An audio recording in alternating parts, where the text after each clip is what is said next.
आम आदमी पार्टी के लिए बड़ी चुनौती दिल्ली सेवा बिल। हमारे साथ राज्यसभा सांसद संजय सिंह जुड़ गए हैं। आम आदमी पार्टी के यूं तो 10 राज्यसभा सांसद हैं, लेकिन आप सस्पेंड हो चुके हैं तो आपकी एक ताकत कम हो गई। अब 9 राज्यसभा सांसद हैं, लेकिन आज जो बिल पेश होगा उसके लिए वोटिंग होती है, तो कितनी तैयार है आम आदमी पार्टी और क्या रणनीति है? देखिए, जो टीम इंडिया है उसके लगभग सारे दल इस बिल के विरोध में हैं और उन्होंने एक मत से ये निर्णय लिया है कि जब भी ये बिल आएगा तो इसके खिलाफ बोलेंगे भी और वोट भी करेंगे। आपने लोकसभा में देखा होगा कि सारे दलों ने एक स्वर में इसका विरोध किया। अब सरकार की तानाशाही का आलम यह है कि जो भारतीय जनता पार्टी 1993 से लेकर लगातार 2015 तक पूर्ण राज्य की वकालत करती रही, और इतना ही नहीं, 2003 में आडवाणी जी एक बिल लेके आए थे कि दिल्ली को पूर्ण राज्य बनाया जाए।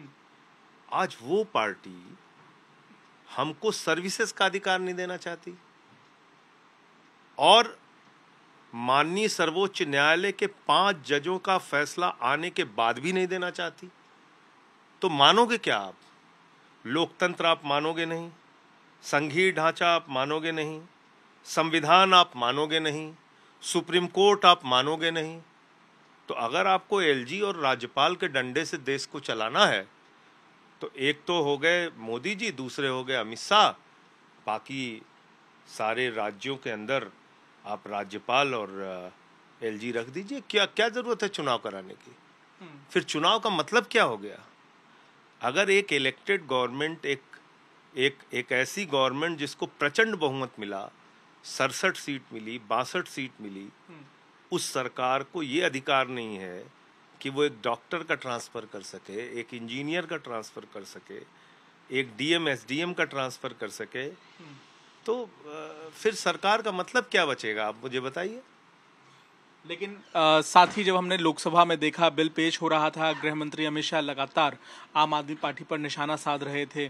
उन्होंने तमाम बातें कहीं, सुपाड़ी तक कह दिया आम आदमी पार्टी को, और ऐसी स्थिति में एक नया विवाद शुरू हो गया। साथ ही साथ भ्रष्टाचार की वो बात करते नजर आए, विपक्षी गठबंधन इंडिया पर प्रहार करते नजर आए।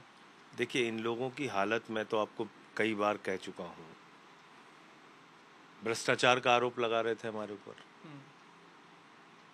आज तक न कोई तथ्य मिला न प्रमाण मिला। और अब मैं भाजपाइयों से कहता हूं कि भ्रष्टाचार के खिलाफ मत बोला करो। भ्रष्टाचार के खिलाफ भाजपाई बोलते हैं तो ऐसा लगता है ओसामा बिन लादेन अहिंसा पे उपदेश दे रहा है। भाई, कंपटीशन चल रहा है इनके यहाँ। तुमने 70,000 करोड़ का घोटाला किया, इधर जल्दी आओ। 80,000 करोड़ का किया, इधर जल्दी आओ।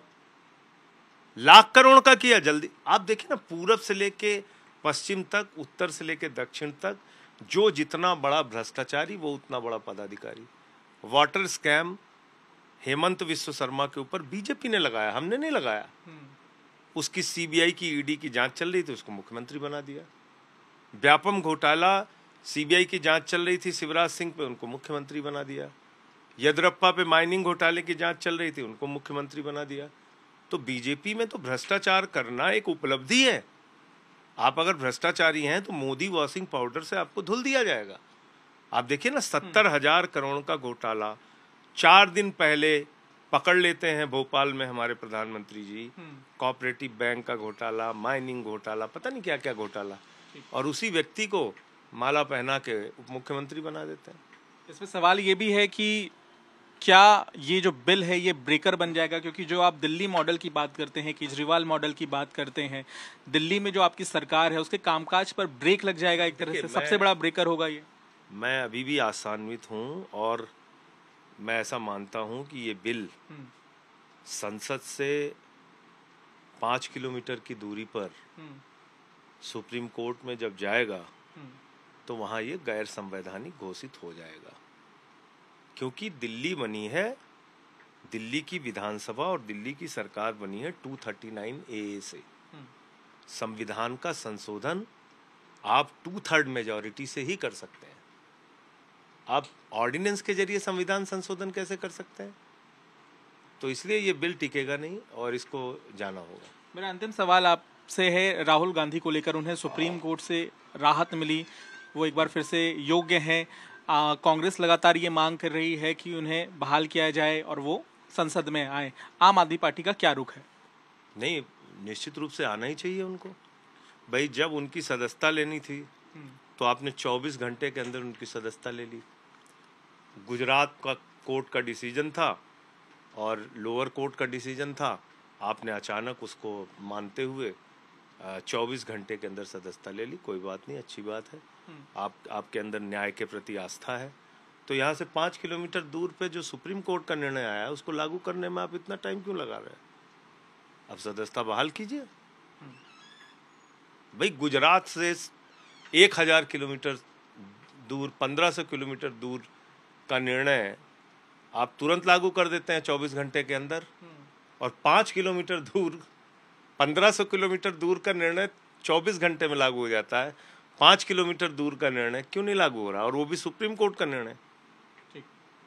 बहुत बहुत धन्यवाद। संजय सिंह सीधे तौर पर सवाल खड़े करते हुए और ये मांग भी कर रहे हैं कि राहुल गांधी को तुरंत संसद के अंदर एंट्री दिलवाई जाए और बहाल किया जाए, और जो सुप्रीम कोर्ट ने आदेश दिया है उसका पालन किया जाए। लेकिन साथ ही साथ जो बड़ी चुनौती है दिल्ली सेवा बिल को लेकर, उसे लेकर भी आश्वस्त नजर आ रही है आम आदमी पार्टी। कैमरामैन अजय ठाकुर के साथ पंकज जैन, दिल्ली, आज तक।